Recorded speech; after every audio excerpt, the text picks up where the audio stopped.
שלום לכולן וברוכות הבאות ליוצאות מן הכלל, הפודקאסט לחולמות ומגשימות. היום אני עם דפנה אייזנרייך. דפנה היא מנהלת היוזמה דברו אלינו וכותבת מיקרו-קופי בחברת דראפט. היי דפנה, מה העניינים? היי, בוקר טוב. בוקר טוב. דפנה, אני פניתי אלייך בעקבות פוסטים שראיתי בדף דברו אלינו. ספרי רגע, מה זה? דברו אלינו זאת יוזמה שהתחלתי לפני 8 שנים בערך, 2016. וואו. כן, שהמטרה שלה היא לקדם שוויון מגדרי בעזרת שפה. זה התחיל בתור קמפיין כזה נקודתי ליום האישה הבינלאומי, שהמטרה שלו הייתה לעודד גופי תקשורת לשדר בלשון נקבה ביום האישה. אוקיי? לעשות איזה שיבוש קל במציאות. כן. ועם השנים זה הפך להיות משהו קצת יותר שיטתי וגדול, שבעצם ממחיש למה צריך להשתמש בשפה שוויונית, למה זה חשוב, איך זה משפיע עלינו. אז בעצם אנחנו היום, הנושא שלנו זה נשים ושפה. נשים ושפה. אני מכירה את השפה העברית שהיא כמובן מגדרית, ואני מכירה גם אנגלית שהיא הרבה הרבה הרבה פחות מגדרית, אבל ספרי לי עוד על שפות אחרות בעולם. אוקיי, אז בערך 40% מהעולם מדברים בשפות ממוגדרות, שזה אומר שיש בהם הבחנה בין זכר לנקבה, בין אם זה כלפי אנשים או כלפי שמות עצם. העברית מאוד מאוד ממוגדרת, היא נחשבת לאחת השפות הכי ממוגדרות בעולם, זה לא סתם שממש ממש קשה לנו. אנחנו הכי טובים במשהו, הכי טובים בהכל, גם בזה. אז גם ערבית וספרדית וצרפתית ואיטלקית ופורטוגזית והינדי, באמת יש המון המון גרמנית, יש המון שפות מוגדרות. ברוב השפות האלה, אם לא בכולן, יש היום מאמצים לקידום של שוויון מגדרי. זאת אומרת, זו בעיה שהיא בעיה עולמית, זה לא משהו שהוא ייחודי לישראל, למרות מה שאנחנו אוהבים לחשוב. כן, אוהבות לחשוב, כן. כן, שגם בזה אנחנו מיוחדות, אז לא, זה איזושהי מגמה עולמית בעצם של לכלול נשים בשפה. את יודעת, לגבי איטלקית, אני בעצמי למדתי מאחד הפרקים הקודמים שהקלטתי, שהיה את העניין עם לידיה פואט, שהיא הייתה עורכת הדין הראשונה באיטליה, ובעצם לא נתנו לה להיכנס לאזור של בית המשפט, כי רק גברים, החוק היה כתוב בלשון זכר, ואז אמרו, אוקיי, את אישה, ובחוק כתוב שלא, אז לא. כן, ממה שאני יודעת זה היה גם פה. כן, זה היה גם פה. אני כתבתי על זה באחד הפוסטים, אז אפשר לחזור אחורה להסתכל. כן. נכון. זה בדיוק אותו דבר היה גם פה. החוק דיבר על פרסון, ופרסון זה לא אישה, ותתקדמי. נכון, וזה שהחוק כתוב בלשון זכר, אגב, יש מחקרים משפות אחרות שמראים שזה משפיע על האופן שבו שופטים למשל מפרשים את המקרה, ועל פסקי הדין שלהם. וואו. זאת אומרת, זה מתכתב עם סטריאוטיפים מגדריים, אבל בגלל שהם מדמיינים גבר בראש כשהם חושבים על החוק, אז הם מכילים כללים אחרים כשמדובר בנאשמות נשים למשל. מדהים. את יודעת, לפני שנפגשנו אתמול, אני דיברתי עם בן הזוג שלי על הפרק שאנחנו עומדות להקליט, והוא אמר לי, רגע, אבל מי קהל היעד? בכלל, כאילו, את מי זה מעניין הדבר הזה? כאילו, זה לגברים, והפודקאסט הוא לנשים, ואמרתי לו, אני לא מסכימה עם מה שאתה אומר, כי את יודעת, אני מארחת נשים, ואני מקשיבה לפודקאסטים, ואני שומעת נשים מדברות בלשון זכר. אתה הולך, ואתה רואה, ולא, כאילו, אז מה את חושבת רגע? מי כאילו, אם היית לך לדמיין את קהל היעד האידיאלי? קודם כל, אני אגיד לך לגבי מה שאמרת עכשיו של השימוש בלשון זכר, זה מה שאנחנו נחשפות עליו מגיל מאוד מאוד צעיר. כשהבנות שלי נולדו והיינו מגיעים לאמא שלי, אז היא הייתה אומרת להן, מי בא לסבתא? עכשיו, זה מילים שכאילו אנחנו בכלל לא עוצרות לחשוב עליהם, וכל שירי הילדים וכל הסיפורים, אנחנו חשופות ללשון זכר מגיל 0 וכל הזמן. גם במערכת החינוך, אגב, מי יודע את התשובה, מי רוצה לענות, מי הכין שיעורי בית, זאת אומרת, זה מאוד מאוד שכיח, אז אנחנו מתרגלות לדבר גם על עצמנו ככה. אני חושבת, מבחינתי, מה שמשנה לי, זה שכולם, גם נשים וגם גברים, יבינו ששפה היא ייצוג של המציאות, ואם אנחנו לא מיוצגות בשפה, משהו בייצוג שלנו במציאות נפגע. זה מבחינתי הנחת העבודה של דברו אלינו, ואז כל מי שיש לה או לא איזושהי השפעה, על השפה הכתובה או השפה המדוברת, הם קהל היעד של הדבר הזה.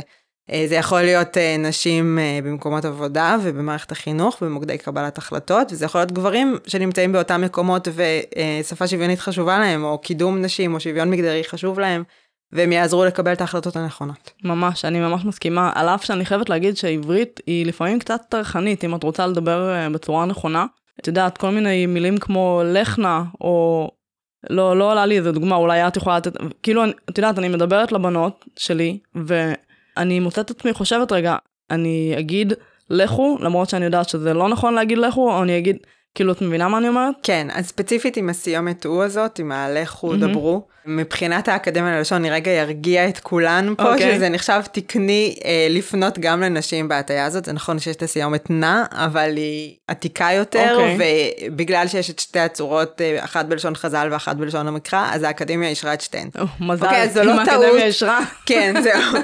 זה מי שזה חשוב להן, אז אני תמיד מבהירה שזו לא טעות לשונית לפנות לבנות ולהגיד בואו. בסדר? כשאני מדברת עם הבנות שלי, אני לא משתמשת בסיומת נע. להפך, אני מעדיפה שיהיו לי כמה שיותר הטיות ניטרליות, כדי שאני אוכל לפנות באמת בצורה שוויונית לכולם ולכולן, ולא לעשות את ההכפלות האלה שאת מדברת עליהן כל הזמן. יש, חוץ מלהכפיל את הסיומת, יש עוד כל מיני דרכים.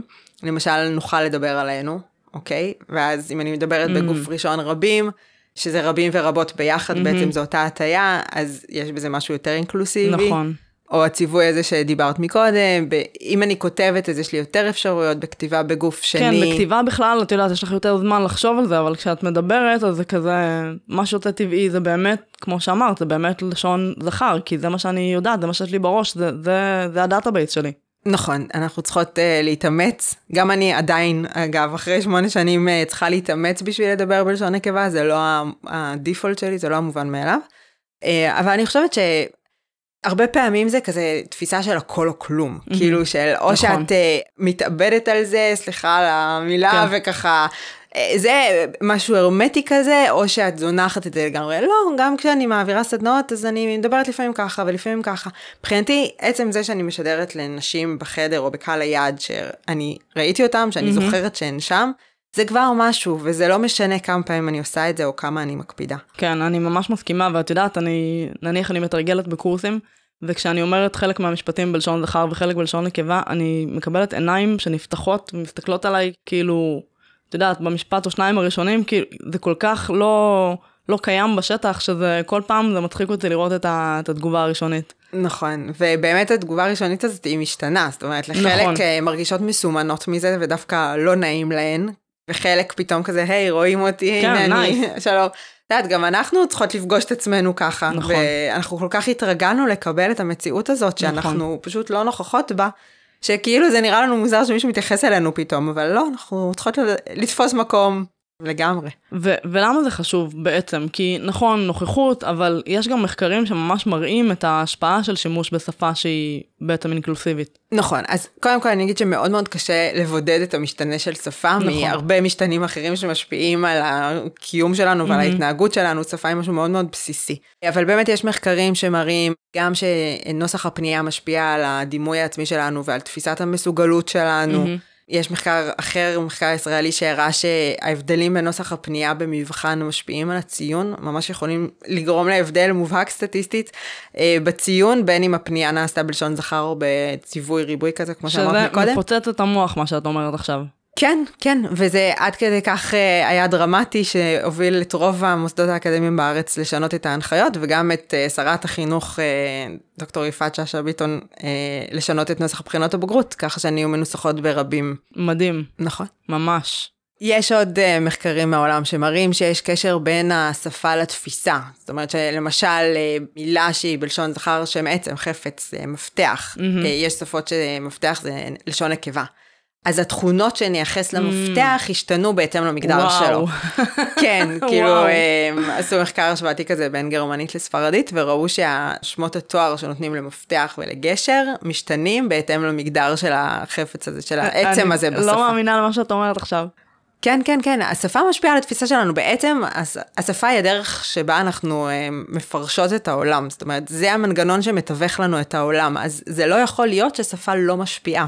כאילו, היא משפיעה על כל כך הרבה היבטים בחיים שלנו. כן. את יודעת, דיברנו, אני ואת בשיחה שלנו המקדימה, על זה שהעניין הזה של איך מדברים ואיך פונים, הוא כאילו, הוא נקודה מעניינת, כי מצד אחד אומרים לנו אנשים, מה אכפת לכם? מה זה משנה איך ידברו, איך זה, אבל מצד שני, כשאנחנו באות ואומרות, אוקיי, אז בוא נכתוב בלשון נקבה, אז פתאום קמים כולם, ולא, ומה פתאום, ואיך את מסבירה את הפרדוקס הזה? כן, זה קטע, נכון. יש, הסוגים של ההתנגדות הם שונים, מצד אחד יש לנו קדושת השפה, נכון? כאילו זה פגיעה בשפת הקודש, וזו שפה עתיקה, ואלה הכללים, ואי אפשר יום אחד לבוא ולשנות את הכללים, ומצד שני, אתן טרחניות וקטנוניות, ותתעסקי בדברים החשובים באמת, ולמה כאילו יש עוד הרבה... תהיי את מקומך, לכי תעמדי ליד הכיור. לא, יש צרות גדולות יותר, אוקיי? אז אני יודעת שיש צרות יותר גדולות, והן לא סותרות, אפשר לטפל בכל... אפשר לדבר גם על הצרות האלה בהקשר המגדר, כמובן. אפשר לטפל בכולן, גם זה לא... אנחנו לא חייבות לבחור במה לטפל. אני חושבת שמה שמשותף לכל הדברים האלה, זה הקושי לקבל את זה שיש משהו שהוא כל כך בסיסי בקיום שלנו, שהוא מוטה מגדרית, שהוא מפלה, בסדר? ולשנות שפה זה באמת לשנות סדרי עולם. כן. ובמובן הזה אנשים מאוד מפחדים מזה. אבל אני אגיד שגם כללי השפה, כמו הרבה מאוד כללים אחרים, זה משהו שבני אדם יצרו. אוקיי? אפשר להתווכח, בסדר? יש מי שמאמינים שזה הגיע מלמעלה או מאיזושהי אישות, בסדר, אין לי מה לעשות עם זה, אבל ככלל כללים הם משתנים, וגם השפה העברית השתנתה לאורך הדורות. אף אחד ואף אחת מאיתנו לא מדברים היום עברית מקראית. נכון. בסדר, אנחנו מדברים את העברית המודרנית, שגם היא משתנה כל כמה שנים. נכון, כי גם העולם משתנה, ויש היום דברים, את יודעת, אני ואת יושבות אחת מול השנייה בחדר ממוזג, פעם לא היה מזגן, אז לא הייתה את המילה מזגן. נכון, לגמרי, לגמרי. המציאות שלנו משתנה והשפה משתנה בהתאם, וזה נכון אגב לא רק בהקשר של מגדר ופמיניזם, תחשבי על מילה כמו מפגר, אוקיי? שהיא פעם הייתה בספר החוקים, היה חוק לילד המפגר. היום זה נחשב כללה, ואנחנו נגיד אנשים עם עיכוב התפתחותי, או עם אנשים עם מוגבלות, זה גם כבר לא ממש פוליטיקלי קורקט, זאת אומרת, הנורמות זזות כל הזמן, לא רק בהקשר של מגדר. מה שמעניין עוד בהקשר של ההתנגדות, זה שזה משותף לכל העולם. זאת אומרת, בכל העולם השפות הן קדושות, וזה פגיעה במורשת ובהיסטוריה, ובכל העולם זה קטנוני ומיותר. כמה זה נוח הטיעון הזה, אה? כן, ובכל העולם אגב, זה גם אונס של השפה, וכאילו יש המון מושגים מהתחום של אלימות מינית, כן? זה מעשים מגונים בשפה, אתן אונסות, אתן כופות את עצמכן. כן, זה די מעניין. אני רוצה שנדבר רגע על דוגמה ספציפית שקרתה לפני כמה חודשים, על המכרזים של שירות המדינה. את יכולה לספר על זה כמה מילים? כן, כן. זה היה רגע לפני שעולמנו חרב עלינו. בקיץ, ביולי, פתאום.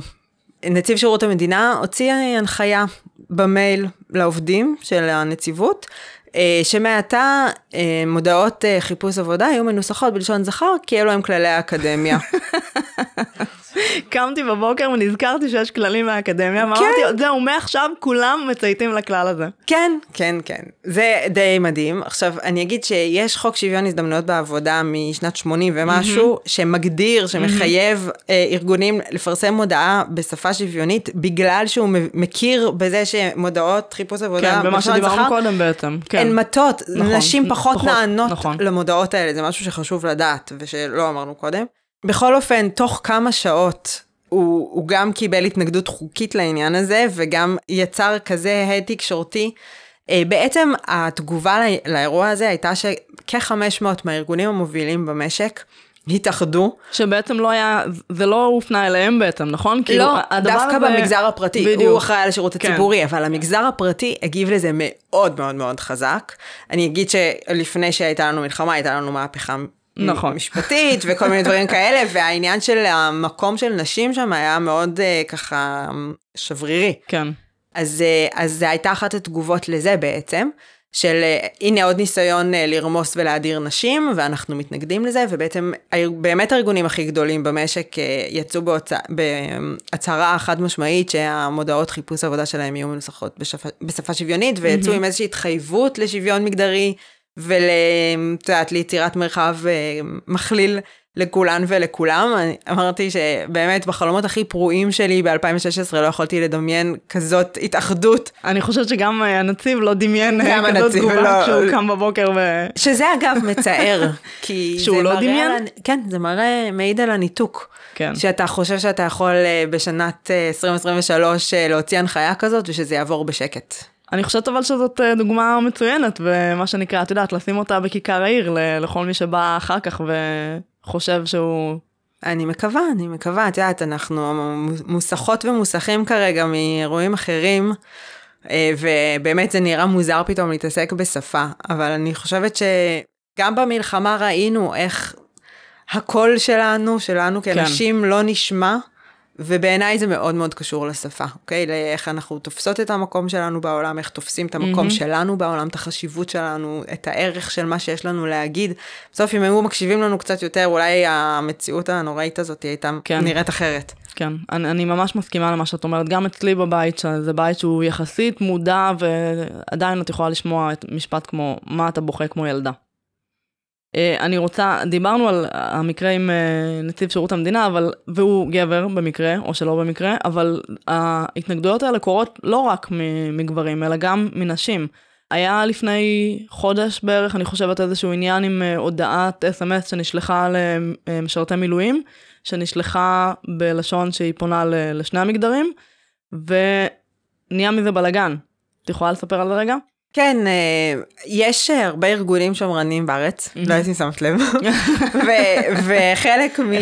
וחלק מהמאמצים שלנו, כמו שאני מתאמצת לגרום לשינוי חברתי דרך השפה, אז הם מתאמצים לקבע את המצב דרך השפה, אז יש ממש ארגונים שפועלים ככה לאסור על שימוש של שפה שוויונית בצבא, ובכלל להדיר נשים מצה"ל, ואז הם הגישו איזושהי התנגדות כזאת מאוד גדולה, וראו את ה-SMS הזה, קיבלו את ה-SMS הזה, פנו לנציבת קבילות חיילים, שהיא משום מה החליטה לגבות דווקא אותם, ובעצם להזכיר את הכללים בצבא, שהכללים אוסרים על שימוש בשפה שוויונית, זה מראה מאוד על עומק ההשפעה שיש לגופים השמרנים בתוך הצבא, וזה באמת לחצים מאוד גדולים, של מצד אחד כן לשלב נשים, ולעשות להן מקום שווה בצבא, מצד שני להדיר אותן משם.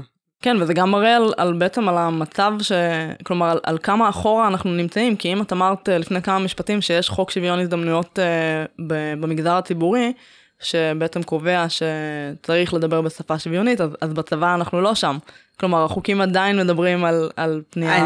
אני חושבת שהשפה בהקשר הזה היא כאילו פרשנות מאוד מרחיבה, ויהיו אנשים שעדיפו לא להיכנס למקום הזה. בסדר? לי זה מובן מאליו ששפה היא חלק מקידום שוויון הזדמנויות. החוק לשוויון הזדמנויות בעבודה מדבר על מודעות חיפוש עבודה. הוא לא מדבר על שפה באופן כללי, על SMSים למילואימניקים. אבל כן, זה חלק.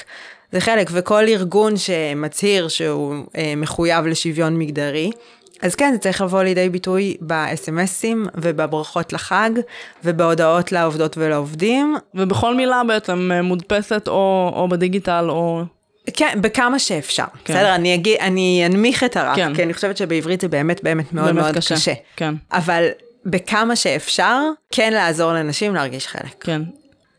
את יודעת, מרגיש שהשימוש הזאת בלשון זכר, זה משהו שאנחנו ממש התרגלנו לראות אותו בכל מקום, ועד שאני לא ראיתי בדף שלך כל מיני צילומי מסך שעצמת מדברים שקורים סביבנו, אני לא הבנתי עד כמה זה שם. אז אני אתן כמה דוגמאות, ואם יבוא לך להגיד על זה משהו.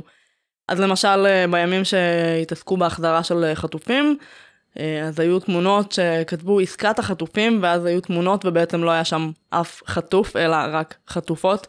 למשל, יש את העניין של חלוק ליולד, כשאני לא ראיתי אף אחד שיולד עדיין בסביבה. פרסומות של מכבי, סתם אני לוקחת את מכבי כדוגמה, כי זה מה שראיתי. חברי מכבי נהנים ממרכז בריאות האישה. משחק כדורסל של כדורסל נשים, שיש כותרת כזאת שאומרת לבחירת שחקן מצטיין. עכשיו, את יודעת, את מעלה את כל הדברים האלה בדף, ומה המטרה בעצם של הדבר הזה? קודם כל להראות שזה באמת בכל מקום, ולהראות את האבסורד. אני חושבת שככל שאנחנו יותר ויותר נחשפות לאבסורד שבמצב הזה, אנחנו מבינות שיש פה בעיה, אוקיי? זה כאילו עניין שעד שלא ראית את זה, אז לא ראית את זה, אבל מהרגע שראית את זה, כבר זהו, את לא יכולה to unsee.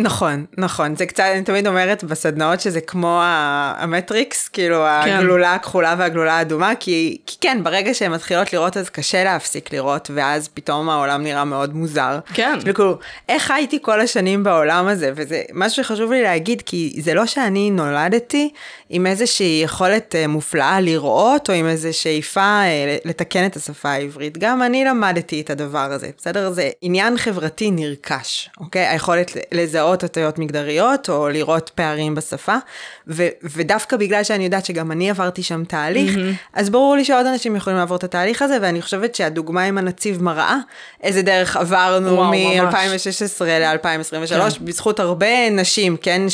בעיקר נשים, ולא רק, שהן מעלות מודעות ועושות מאמצים, ואפשר לראות את זה היום, זאת אומרת, הפנייה השוויונית היא הרבה הרבה יותר שגורה היום, כל הפוליטיקאים, כל ראשי המפלגות יעשו הכפלות ויפנו לתושבות ולתושבים. אני לא חושבת כל. לפחות בסקטורים מסוימים, כן. זאת אומרת, זה משהו שפעם באמת באמת לא היה. נכון. והיום אפשר לראות אותו הרבה יותר.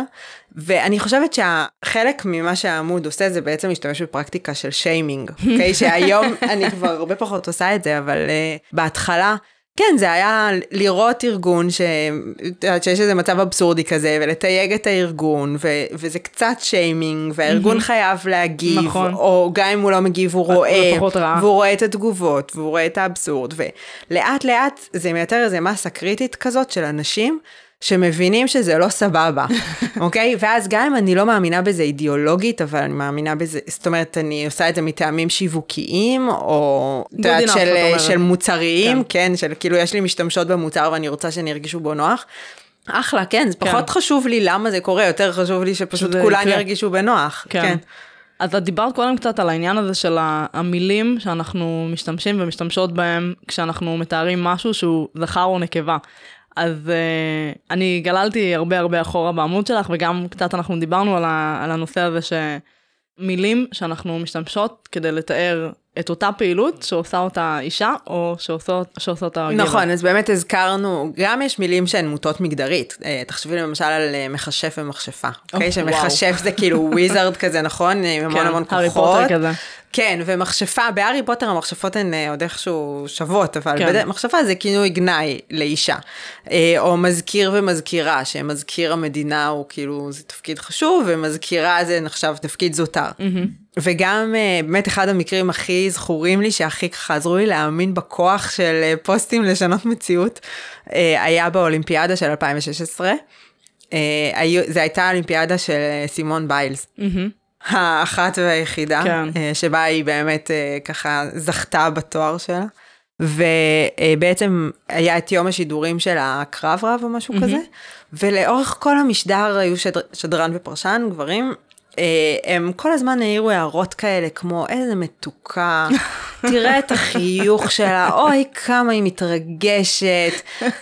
ההורים בטח שואלים את עצמם בבית, הצופים שלנו שואלים את עצמם, אם הבנות לא מפחדות לעשות את התרגילים האלה, איך ההורים שלהם נתנו להם לעשות תרגילים? וואו. עכשיו זה כאילו אולימפיאדה. בואו, אלה ספורטאיות מקצועיות שעבדו מאוד קשה בשביל להגיע לכאן. אני והפיד שלי זעמו, ככה ראיתי שיש עניין, אמרתי, בסדר, אני אחכה לראות מה קורה מחר ביום שידורים של הגברים. חיכיתי למחר. איזה נחישות, איזה עוצמה, איזה ספורטאי, כמה קשה הוא עבד בשביל להגיע לרגע הזה. אתה יכול לראות את הנחישות, את התסכול כשהוא לא מצליח. את יודעת, זה היה כאילו צפינו בספורט אחר. ממש. אבל זה אותו ספורט. כן. ואז העליתי פוסט לפייסבוק ותייגתי אותם, את השדרנים. וזה פוסט שבאמת גרר הרבה מאוד תגובות ביחס לגודל של העמוד, זאת אומרת, זה נהיה כזה ויראלי ביחס אליי, ובאמת הבנתי שזה לא רק לי הפריע, יאמר לזכותם שהם ראו את הפוסט, הגיבו, אמרו תודה על הביקורת, והיום שידורים שאחרי, כבר היה אחרת לגמרי. וואו. זאת אומרת, עם איזשהו סיקור שוויוני, וזה באמת, תחשבי שהם מפרשים לנו את המציאות הזאת. ממש. אוקיי? של לחשוב על ספורטאיות כקטנות, חמודות, מתרגשות, ולחשוב על ספורטאים כחזקים, נחושים כן. היה קמפיין, אני חושבת אולי של דב, נדמה לי, של Run Like a Girl. Run Like a Girl, כן, נכון. רוצה להגיד על זה כמה מילים? כן, זה ישן כבר, נכון.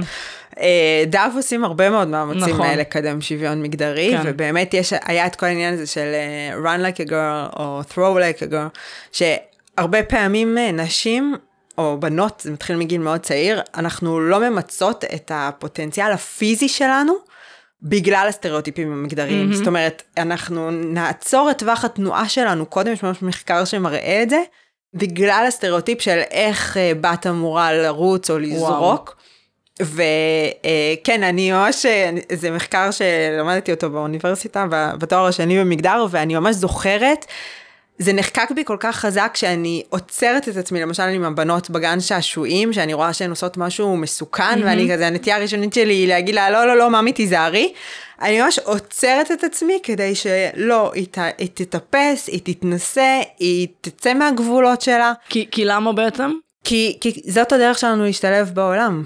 כי כשאנחנו זהירות כל הזמן, ואנחנו מצמצמות את עצמנו, ואנחנו לא מנצלות את טווח הפוטנציאל, לא של התנועה הפיזית שלנו, וזה גם לא בתנועה, אתה יודעת, המנטלית והמקצועית. כי זה לא נגמר בטיפוס למגלשה, זה נגמר בלא להגיש אחר כך מועמדות לקידום, ובלא לחשוב שאני יכולה לעשות משהו שגבר כנראה כן יכול. נכון, ולא לבקש את השכר שמגיע לי, ואפילו באמת לא להשתמש בגוף שלי במלוא היכולת שלו, לחשוב שאני צריכה שמישהו יפתח לי את הצנצנת של הריבה. אוקיי? כי אני בת ואני לא יכולה. לא, אנחנו מאוד מאוד חזקות, אנחנו יכולות המון דברים, אני אומרת את זה לך ולי גם. כן, שאנחנו כבר משוכנעות, כן. אני לא יודעת, אני צריכה להזכיר את זה לעצמי מחדש כל פעם. אני חושבת שיש לנו עבודה מאוד מאוד קשה, עבודה עצמית. זה אחת הסיבות שכל כך קשה לעשות את השינוי הזה, כי אנחנו חייבות לעבוד על עצמנו כל הזמן. אנחנו גדלנו לתוך איזושהי מציאות, ואנחנו משנות המציאות עבור הבנות שלנו ועבורנו, אבל זה מאוד קשה. זה מאוד קשה. אז מה שהם הראו בקמפיין הזה, אני אגיד רגע, אני גם אשים קישור, כי זה ממש, זה וידאו שהוא ממש פותח עיניים. זה שביקשו מבנות לרוץ כמו בנות, וראו שבגילאים קטנים יחסית, נניח עד גיל 10-11 היום, בעולם של היום זה כבר בטח אולי טיפה מוקדם יותר, אז בנות שואלים אותם מה זה לרוץ כמו בנות, והן אומרות, זה לרוץ הכי חזק והכי מהר, ואת רואה איך הן רצות. וכשהגילאים קצת עולים, אז לרוץ כמו בנות, זה לאט ובעדינות, ובמין איזו תנועה כזאת ששתינו עכשיו עושות עם הגוף. כמו שפיבי כמו שפיבי וחברים, הרגליים מתנופפות לצדדים, והידיים מתנופפות לכל עבר. כלומר, זה משהו שהוא נלמד מהסביבה. בת לא נולדת עם המחשבה של לרוץ כמו בת, זה לרוץ ככה, מתנפנפת ברוח. נכון, נכון. ובהקשר הזה זה גם מעניין, כי לרוץ כמו בת, או לזרוק כמו בת, זה גם כללה. אוקיי? שזה גם משהו שאנחנו לפעמים שוכחות. לשון נקבה ולשון זכר, אין להן סימטריה בשפה. גברים משתמשים בלשון נקבה כדי להשפיל אחד את השני. זאת אומרת, זה נחשב צורה יותר נמוכה, אני אגיד במרכאות, או להיות בת זה מעליב. זאת אומרת, גם באופן הזה שבו אנחנו משתמשים בשפה, זה לא מובן מאליו, וזה אולי אחת גם הסיבות להתנגדות, שלגברים לשמוע לשון נקבה, זה משהו שמאיים על הזהות שלהם ועל הגבריות שלהם, הם רגילים להשתמש בזה ככינוי גנאי, אז פתאום להתרגל, לקבל את זה כחלק מהמרחב בתור משהו שווה ערך, זה משימה לא פשוטה. כן, זה קצת נשמע כמו אוי אוי אוי. זה נכון. כן, את יודעת, אני כאילו אומרת את זה חצי בצחוק וחצי ברצינות, כי את יודעת, יש את הספר מי הזיז את הגבינה שלי. אז את יודעת, גברים מתנהלים להם בעולם כך וכך שנים במציאות כזאת, ופתאום אנחנו באנו ואנחנו מזיזות את הגבינה. אז אני יכולה כן קצת להבין את הרתיעה או את ההתנגדות, אבל חבר'ה, אנחנו יותר מחצי מהאוכלוסייה. נכון, אני חושבת שבהקשר של שפה, בשונה מנגיד שכר או את יודעת, אלימות מינית, שיש איזה קונצנזוס עליהם, בנושא של שפה גם לנשים מאוד מאוד קשה להבין שזה חשוב. אני פוגשת המון נשים שאומרות, תקשיבי, בואי, זה טרחני, אין לי סבלנות לזה, ואני גם מבינה את זה, יש לנו כל כך הרבה משימות, היום יום שלנו עמוס, יש לנו עבודה קשה, עכשיו לדאוג גם לזה, כאילו, שחררי אותי. ממש. אז במובן הזה זה לא רק בנים שמתנגדים, או גברים, אלא גם נשים, ואני חושבת שהתשובה שלי לזה היא, נכון, זה מעייף ומתרחן ומוסיף עבודה, ואל תהפכי את זה עכשיו למרכז עולמך, אבל תעשי קצת. ניסחת מייל ויש לך עובדות ועובדים בצוות, תכתבי לכולם ולכולן. כאילו, זהו, בקטנות. לא עכשיו, את יודעת, ללכת לשנות את כל התפסים 100 שנה אחורה, כי אנחנו לא נצא מזה. אוקיי? כן, וגם אם כל אחד תעשה קצת, אז כאילו, אז כבר המצב יהיה יותר טוב. נכון. בהקשר הזה בואי נזכיר שתי פעולות שהן כאילו קטנות, אבל יש להן אימפקט. אז אחת זה עולה לי המחשבה על אלמה כנפו, שהיא ילדה, אני חושבת שהיא הייתה בת 10, אני לא בטוחה, שהיא פנתה לגלגלת שהסינגל שלהם היה הבית של החיילים, והיא אמרה, חבר'ה, יש גם חיילות, וזה מצחיק, כי כאילו היא ילדה, היא לא הייתה חיילת, אבל זה הפריע לה באוזן, והם שינו את הג'ינגל שלהם, וזה די מדהים. אני חייבת להגיד לך שכל פעם שאני שומעת קולות החיילות והחיילים בגלגלת או קולות החיילות, הלב שלי רוקד, כאילו דברו אלינו, התחילה בזה שנהגתי ברכב ושמעתי ברדיו רק לשון זכר.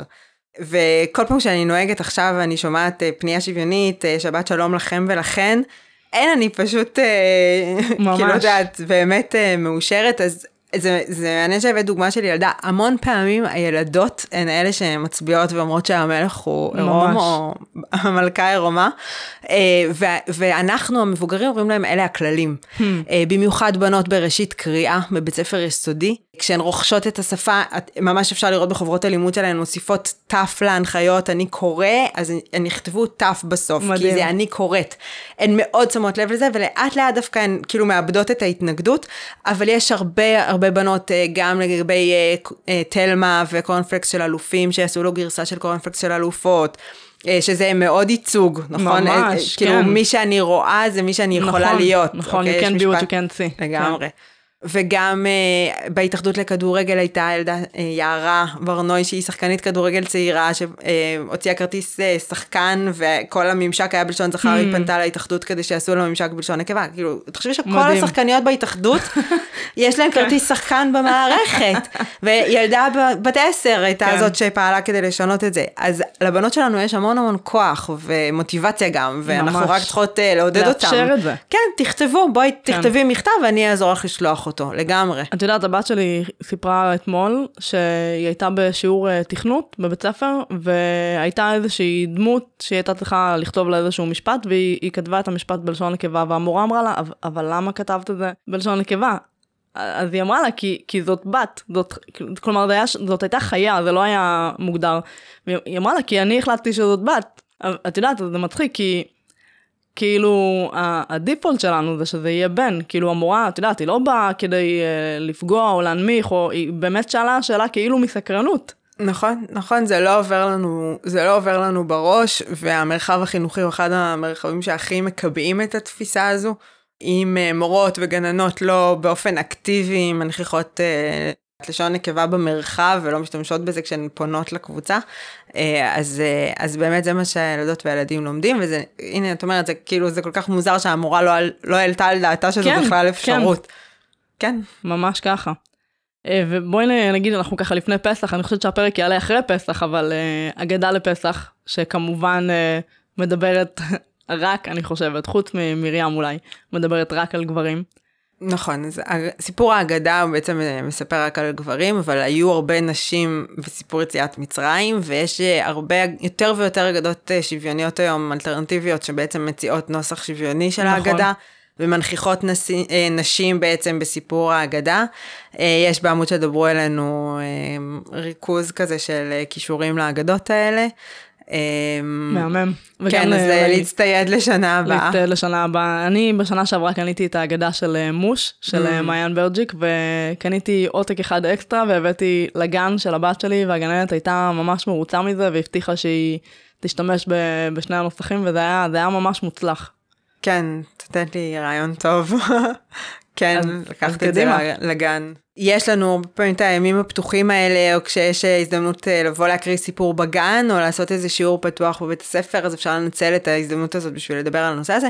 וגם בפעם הבאה שאתם לוקחות את הילד למסגרת, תשימו לב מה כתוב על הקירות. על הקירות, לגמרי. איזה ציטוטים יש בשער של בית הספר, או על הגדר של בית הספר, את מי מצטטים. אוקיי, אתם תופתעו לגלות שיש שם משפטים שמנוסחים בלשון זכר, או שלא תופתעו, כן. ורק גברים מצוטטים. כאילו רק להם יש דברים מעוררי השראה להגיד, זה משהו, קטע מדהים, קטע מדהים.